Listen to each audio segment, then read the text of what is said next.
Vendi ynë përballet me një hendek të madh financiar për përballimin e efekteve të ndryshimeve klimatike. Sipas draft planit kombëtar për përshtatjen ndaj ndryshimeve klimatike 2026-2036, vendi ka të siguruara vetëm 7% të fondeve të nevojshme për masat e përshtatjes, ndërsa BSHL-ku arrin deri në 93%, duke e bërë këtë një nga sfidat më të mëdha financiare të dekadës së ardhshme. Në total deri në vitin 2036 Shqipërisi duhen $9.8 miliard, ndërsa fondet e siguruara deri më tani arrin në rreth $699 milion.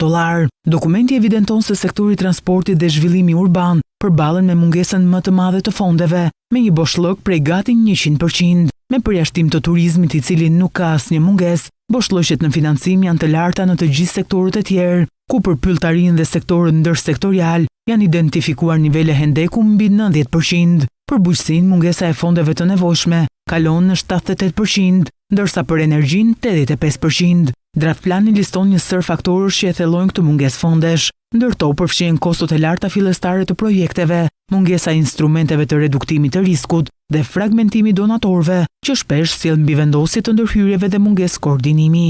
Një tjetër problematikë është mungesa e një sistemi të unifikuar për gjurmimin e fondeve për klimën, çka e vështirëson monitorimin dhe harmonizimin e shpenzimeve. Ndërkohë, në nivel sektorial, sfidat janë të shumta.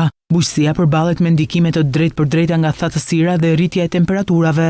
Transporti mbetet i ekspozuar nga dëmtimet nga përmbytja dhe erozioni. Urbanizimi shpejt rrit presionin mbi ujin, mjedisin dhe infrastrukturën, ndërsa turizmi është i cënueshëm ndaj rreziqeve klimatike, duke përfshirë erozionin bregdetar. Draft plani vë në dukje edhe pjesëmarrjen e ulët të sektorit privat, që aktualisht kontribuon vetëm me rreth 5% të fondeve.